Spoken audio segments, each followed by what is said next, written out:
अस्सलाम वालेकुम नाज़रीन, आप देख रहे हैं ज़ी एच एंटरटेनमेंट। मैं हूं ज़हीर अहमद। नाज़रीन, सुबह सुबह बड़ी ही अफसोसनाक खबर मिली आज सरवर भट्टी साहब के इंतकाल के हवाले से, जो कि प्रोड्यूसर थे बहुत सी फिल्मों के, जिसमें सर फहरिस्त जो है मौला जट है। मौला जट के अलावा उन्होंने चंद आम, हक महर, बाज़ार हुस्न, मिर्ज़ा जट वगैरह फ़िल्में बनाई।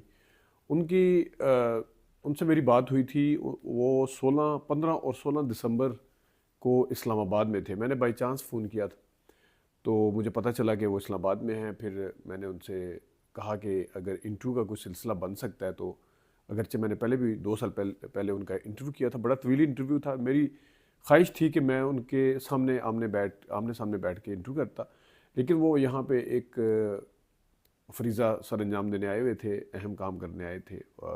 उनसे फिर उन्होंने कहा कि बेहतर है कि मैं लाहौर वापस चला जाऊँ, तो आप फिर मेरे से बात कर लें।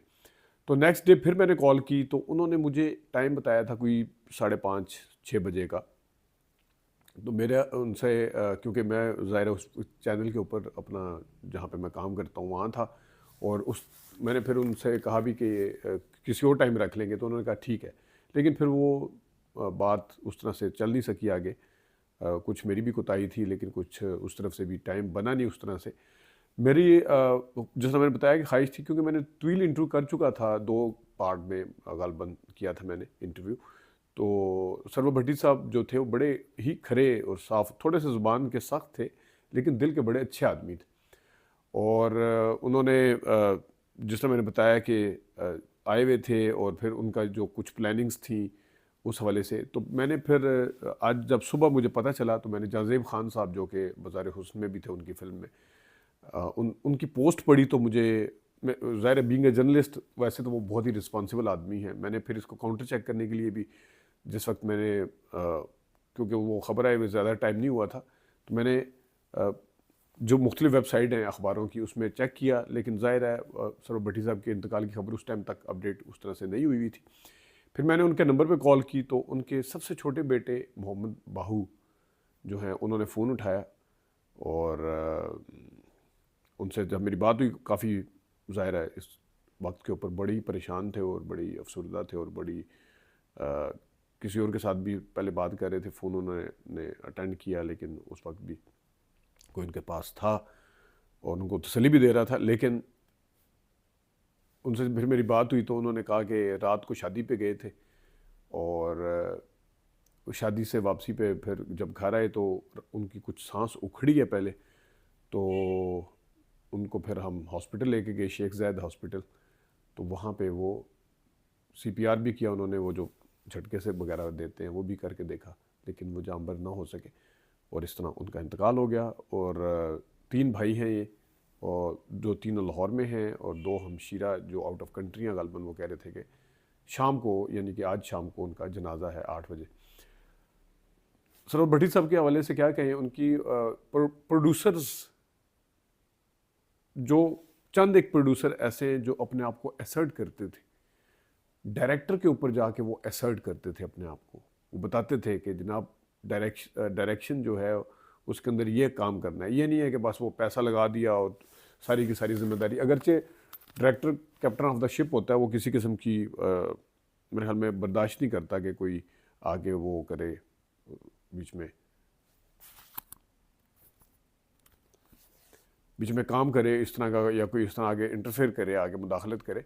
लेकिन जो सरवर भट्टी साहब थे, उनका अपना अंदाज़ था। वो बहुत ज़्यादा एसर्ट करते थे। वो राइटर के हवाले से भी, करेक्टर के हवाले से, डायरेक्टर के हवाले से भी बहुत करते थे।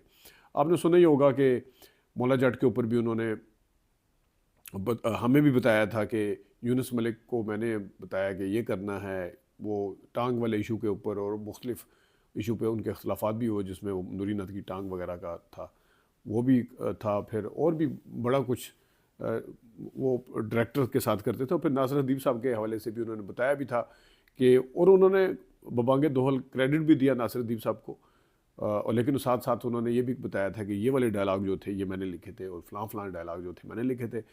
फिर बाज़ार हुस्न के हवाले से आप देख लें, पहले ग़ालिबन हसन अस्करी उसको डायरेक्ट कर रहे थे, उसके बाद फिर जावेद फ़ाज़ल साहब थे, लेकिन बकौल उनके जावेद फ़ाज़ल साहब भी उस तरह से काम नहीं कर रहे थे, तो आधी डायरेक्शन उन्होंने ख़ुद दी थी, जो हमें उन्होंने बताया था। बाज़ार हुस्न के हवाले से, वो इंटरव्यू पड़ा हुआ है, अभी कुछ क्लिप भी हम आपको सुना देंगे भी।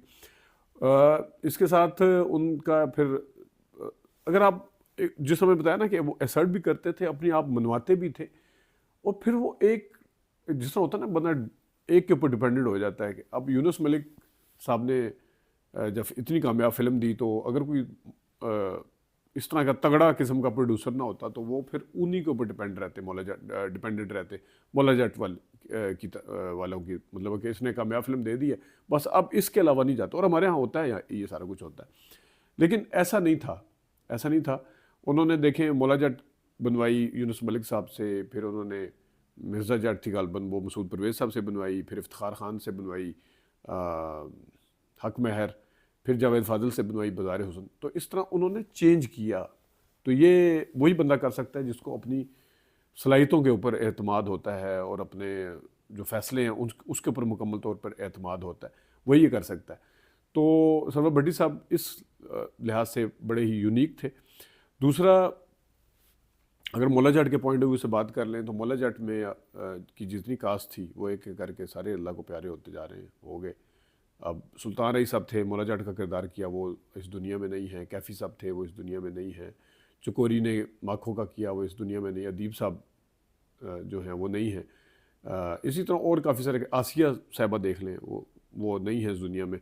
अभी नासिर अदीब साहब जिन्होंने लिखी थी, अल्लाह उन्हें ज़िंदगी दे, अल्लाह मुस्तफ़ी साहब को ज़िंदगी दे, वो हैं। आलिया साहिबा, अल्लाह ताला उन्हें खुश रखे, ज़िंदगी दे, वो इसमें हैं। ज़्यादातर करैक्टर जो थे वो चले गए। वो एक तारीख़ का हिस्सा है मौला जट फिल्म, एक आपके सामने है कि उसकी लेगसी इतनी ज़्यादा बनी कि वो ख़त्म होने की बजाय the legend of Maula Jatt की सूरत में उसकी लेगसी ने एक उसका रिवाइवल था, एक दोबारा से जन्म लिया मौला जट ने। तो ये सारा आपके सामने हमने उनका इंटरव्यू किया था। उन्होंने जहाँ the legend of Maula Jatt के ऊपर कुछ तनकीद भी की थी, लेकिन उन्होंने उनकी डीसीपी के हवाले से और सारे हवाले से कुछ बातें भी की थी, वो भी बताई थी। खुद भी वो उस ज़माने में जब हमने इंटरव्यू किया था, पता नहीं वो फिर उनका प्लान क्यों रह गया। उन्होंने कहा था कि मैं ये वाली मौला जट भी डीसीपी पे लेके आऊँगा, पता नहीं फिर सैनमो की वजह से नहीं हुआ, क्या हुआ। उस टाइम उन्होंने ये ज़रूर कहा था। अभी जहाज़ेब खान साहब की जब मैंने पोस्ट पढ़ी थी, अगरचे मैं अगर इंटरव्यू करता तो मैं लाजमी उनसे पूछता, कोई प्रोजेक्ट कर रहे थे वो इस टाइम, तो बकौल जहाज़ेब साहब की पोस्ट के वो किसी प्रोजेक्ट के ऊपर काम कर रहे थे और वो बता रहे थे।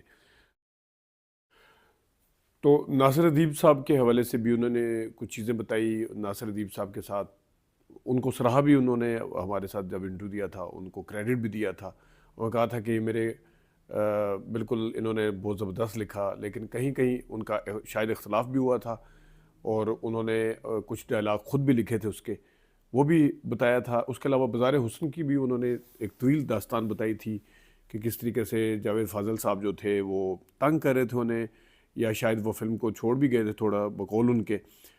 लेकिन बहरहाल उन्होंने फिर ख़ुद अगर डायरेक्शन दी थी जिस तरह उन्होंने बताया, तो वो आपको कहीं पे भी फिल्म के अंदर नज़र नहीं आता कि ये दो बंदों ने बनाई है फिल्म।